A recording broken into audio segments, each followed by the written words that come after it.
minutes. Here we are. It's live. We're on. We're on. I know last time we did the video, it's funny because you know how when you can go on the video and it like catches you doing a nose wipe or a like a weird look. I was like, I'm gonna be careful. I'm just gonna sit here totally still talking to you. I'm not gonna move an inch. Liar. I'm kidding. I don't know how not to move. Do you? No. So hi, Wendy. Hi, Jen. Thanks for doing this. Hi. Thank you for your prayer, by the way. It was beautiful. Appreciate it. I love you too. I meant to tell you that after. I am excited we're going to do this, so we're just going to continue on, and hopefully it supports you in your writing your book eventually whenever that happens, as it keeps going on. Yes. I wanted to, we were going to talk about surviving the fire, but you were talking to me this morning specifically about your pans getting cleaned. It sounds like such a small thing, but what's going on with that? I want to hear. Well, you know, it's funny because actually it does take right off from last time we were talking about and sharing. I was sharing how, you know, even 2 years later, the emotion of what I didn't want to tackle.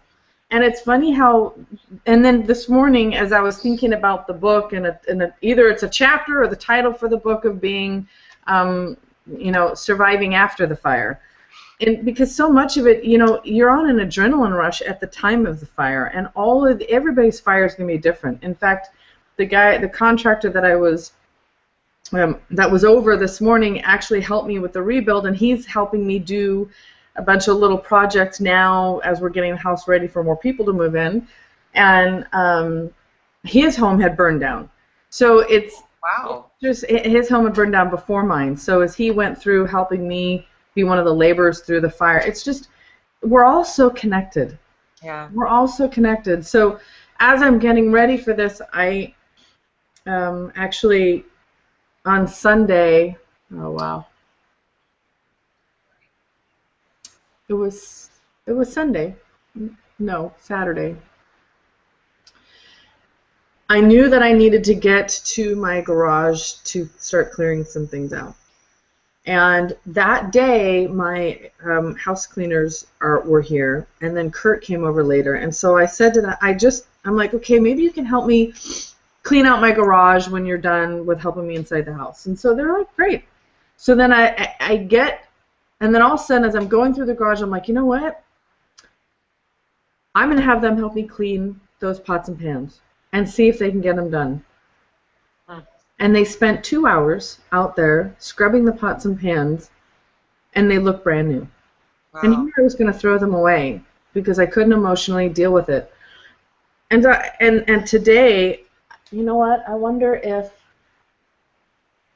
I could show you. But one of the things that they worked on, I have a couple of statues. In fact, you know what? I really should be taking before and after pictures. I know. I was just thinking that. That would have been cool. Well, you know what? I'm going to try to walk out there right now. So let me. All right, I'm going to stay really centered and so we don't get dizzy. Here we go.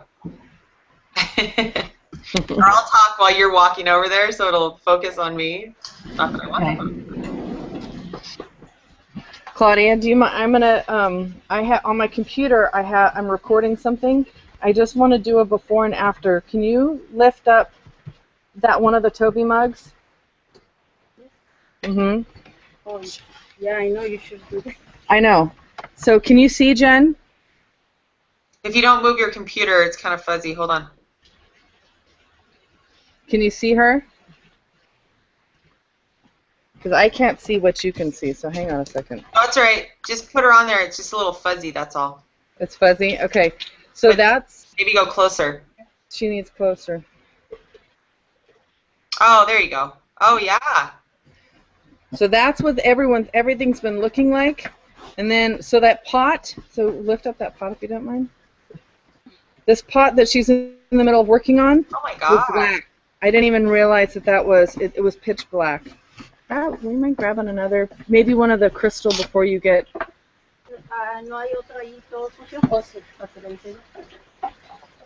Yeah. Can you see it? Yeah. All right, and then show her one of the other cleaned ones.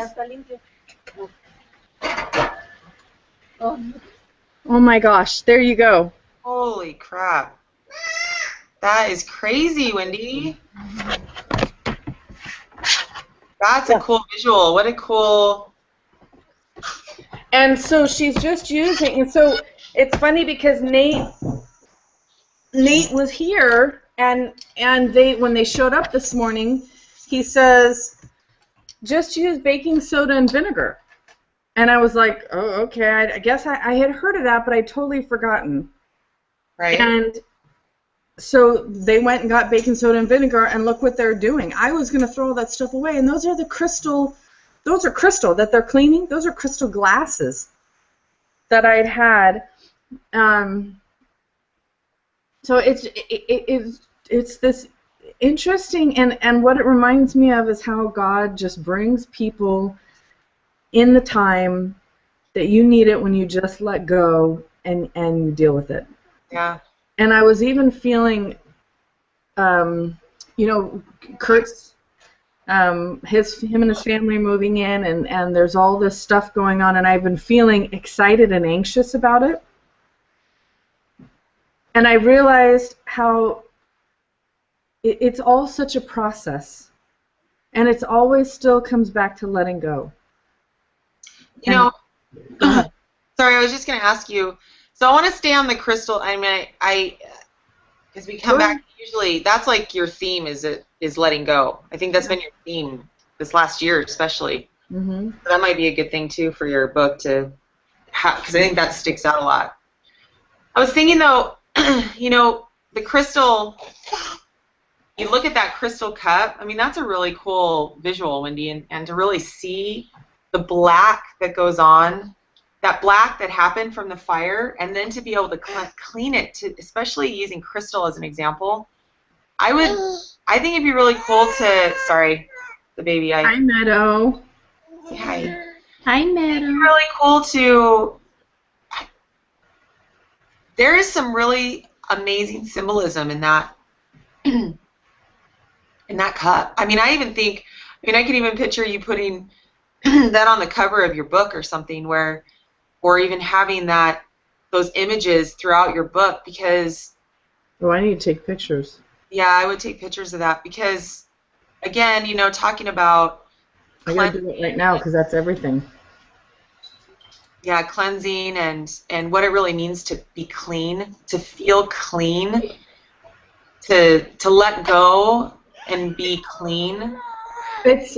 Because there's a process. I hear what you're saying. You know what I'm saying? Like, there's something there. I do. I hear what you're saying with the clean. What I'm relating to, though, is, or what's coming to mind, it's self-worth. Mm-hmm. It's believing in myself enough to have Claudia and her mom come and help me, and having hope. I think that's the big one, yeah. What's wrong, baby? Sorry. Meadow, what's wrong? What? No, Wendy, I think that's awesome. Like, that to me, I mean, hope in the fire. Hope from the fire. Because if we don't have hope, I don't think I've heard a lot of people talk about hope, that, hope is just this mystical kind of feeling that isn't real. But in reality, hope is like what literally keeps us going. That's what helps you let go. It is. I was just going to say that, Jen, and it was the hope that I could, even that it was possible that I could save any of that stuff. Right. That it was possible that here I have now all clad pots and pans. The hope that I can have pieces of a teapot that my mom bought for me, that my grandmother. It's strange. It is hope. It's hope that you can. Because I would have just thrown those things away, and people get to the point where. Meadow, hi. Do you have that post that I posted yesterday on Facebook?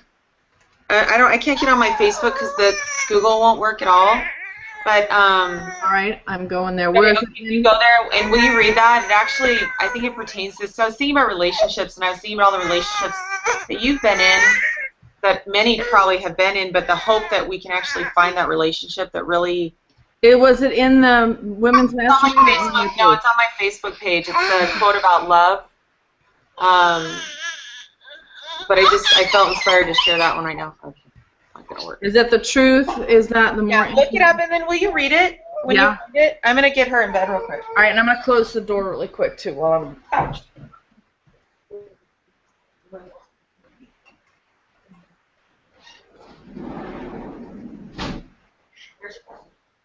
Okay.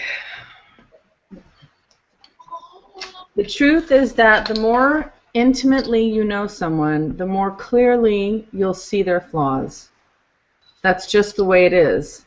This is why marriages fail, why children are abandoned, why friendships don't last. You might think you love someone until you see the way they act when they're out of money or under pressure or hungry or for goodness sake. Love is something different. Love is choosing to serve someone and be with someone in spite of their filthy heart. Love is patient and kind. Love is deliberate. Love is hard. Love is pain and sacrifice. It's seeing the darkness in another person and defying the impulse to jump ship. Wow. Wow. Sorry. Yeah, I am. Just that filthy heart. Huh. I mean, look at that glass. Yeah. So, sorry, I'm done. No, don't be sorry. This is what life is about and what we're about. So I was just thinking, though, Wendy, seriously, like the... Instead, that is so true. Instead of just throwing it away. Yes, that's what I was saying. Like, how easy do we throw things away? Again, I mean, there's things that aren't right for us, but what if you, here you are, you could have just thrown all that stuff away. And we even talked about that last time, that you could have just thrown all that away. But instead, you just did what you did today. Wow. And I mean, look at again, to me, like you're talking about worth, and my big thing is the worth of a soul is so great. And I'm actually so grateful we're talking about this because I needed it this morning myself. That one soul, especially with addiction and stuff, Wendy, that it's so easy to throw away somebody who may be addicted or may have issues that you can't understand or that may be hurting you, especially if you really have that love. So, I mean, look at what you've gone through even in this relationship that you're in, if you don't mind me mentioning that. Fine. I mean, what hope for you, how have you basically taken yourself, kind of dirtied, you know what I'm saying? Like you've kind of felt that way. Very much so. Getting this cleansing going on right now, even in your own life. How does that feel to you to have that?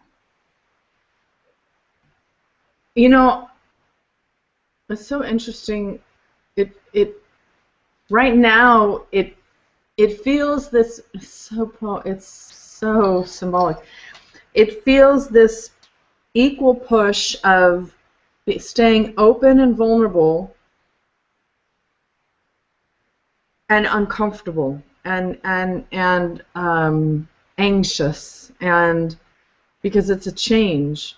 And that's exactly what, like, can you imagine, as I'm watching them scrub this, there's this anxious energy around it. There's, scrubbing and harsh, chemicals on it, and there's this rub. But then when they get done, there's this, like, you look at it and it's like sparkling and it's expanded, and that's what the process is. That's even what I'm in right now. I'm in this big expansion with Kurt and stepping into your self-worth is uncomfortable. It creates, it's uncomfortable. That's the only word I can think of. And I'm teaching that to Cora lately too, that in those uncomfortable moments, that's where you sit so that you can not run from them, allow the energy of them to flow through you, and then let go to allow the hope, to allow the good, to step into what you want. Does that make sense? Yes. Well, I was thinking about, again, the diamond. We've heard this analogy so many times, but how a diamond actually turns into a diamond from that has all the roughness and again, for you, what is the difference of discarding those parts of you? How do I put this? So you have all these different feelings, thoughts, things that are going on around you. How would you discern what things are creating you as a diamond and what things really are not necessary in your life anymore? Well, that's a good question. I think there's two things that I do. One is the trusted source journaling. And then the other one really is faith. The trusted source journaling gives me that opportunity to have the awareness of what really is at play. And then the faith steps in as I continue to have faith in God and let go. It's like having faith in myself, my self-worth, and allowing God to step in. They're really they're very general answers to that. But Well, what I want to tell me about the trusted source journaling really quick. Okay. So that is basically where I sit down and I ask God a question of what's on my heart. And as I really just sit there and enter in a conversation with him, his answers to my questions come through as I'm writing them down. And it's always, there's such clarity in that. And giving myself that time to meditate on myself, it's getting to the truth of me. Yeah. With Can God. I ask you, because I know I've talked to a lot of people about meditation or after they pray and getting answers and inspiration and trusting it and knowing, really where it's coming from. Is it real? How have you gotten to that point? Because you said faith too. So how do you think faith plays a role in even getting those answers that you get as you do your trusted source journaling? You're good, Jen. Well, I mean, but it's true because how do you really want to know this stuff? Like, how do you do it? It really is. Because you don't. That is where you have to let go and just have faith. And know. I mean, because I remember asking Jen that, and you and I've talked about that. How do you know that the words that are coming out are not you? Because he speaks in your language through your head. He speaks the words, and when I've worked with my clients, he uses their words through them, and I love it. You know what? I think faith is just a knowing. It's just that deep, gut, heart-centered, intuitive space that you just know. And when I sit there, it's the feeling of peace. It's the feeling of truth. You just intuitively know that is what's happening. You don't always know as quickly that you're out of faith or that you're out of it, because sometimes, because that happens a lot quicker, I think, than that intuitive know. You can slip out of the habit of sitting in that truth very quickly. But going to the Trusted Source Journal allows me to go to that truth spot. How often do you do it? How do I do it? How often? I've been trying to do it every day. I haven't been great at it, but I've been working on doing it every day. When I first wake up, which that's been a little more difficult because my brain gets too going. So I think my perfect spot is after I wake up, take the kids to school if I had some time to do that, but that doesn't always work that way. So you've seen huge benefit in doing that every day, just sitting in that? Oh, huge. I mean, when you read some of the pieces, they're beautiful. It's beautiful what God says. It's kind of like it's from Beth's book. I mean, when you guys all are going to get to be part of her launch, whoever wants to be part of that, but it's the Interviewed by God by Beth Banning. And that all her book talks about this practice and what she's done and the answers that she's gotten, and I think the wisdom that you get back is so, sometimes it's extremely simple, and sometimes it's so deep that you're like, there's no way this came from me. Mhm. And it's always so right on. I know, it's crazy, huh? I know, same thing. I've had the same experience with it. I actually I had my notebook right by me, and I don't even know if you can see it, but I have probably can't, the light's too bright. Oh, there you go. Yeah, I have all these, like, pages of these, of my, basically, kind of my own interview with God. Of just going, I have pages of this stuff, and I've gotten, I mean, you just keep asking a question and keep getting an answer, and it's like, it's interesting because, like, I don't know about you, but what I've done is when I'm in that space, I just keep getting stuff, answers or questions keep coming, and I'll ask the question, and then I know when I'm done, like, I don't have any more questions. Yeah, it's true. I'm, like, settled. I'm like, okay, it's time to just stop. Right. So, yeah, that's exactly what I've experienced too with that. And what I think I'm going to need to talk about, like this morning, it was around this kind of anxiety, excitement, because it really is. I feel both of them at the same extreme with all the stuff that we're doing. So I was going to sit down and talk about that, and then all of a sudden, I'm talking about Anna and my challenges with who Anna is and what it is that I need to know. And I didn't get very far, and all of a sudden I was done. Thought, okay, I'm done. It wasn't much, but maybe it was enough just to give me the awareness of what I really needed to see for today, and that's my relationship with Anna. Being really present, isn't it? Yes. It's a great opportunity for that. You know, it's funny because talking about hope, I just remembered, I mean, I've had conversations with people over the years around hope, and one of the things that just was coming to me, I remember, I think it was a woman was saying hope is almost like, again, that mystical kind of thing where it's almost like you're hoping for future things to happen, so you're not able to stay in the present. And, you know, well, Priscilla has an issue around hope. She doesn't like it because of that reason.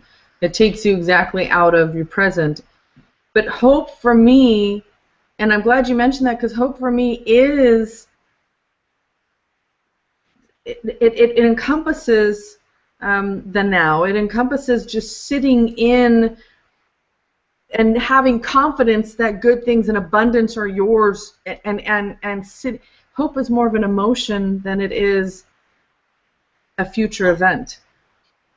Well, and also, you know, you think about goals, and to me, hope is like that metaphysical kind of more, I guess that's the right word,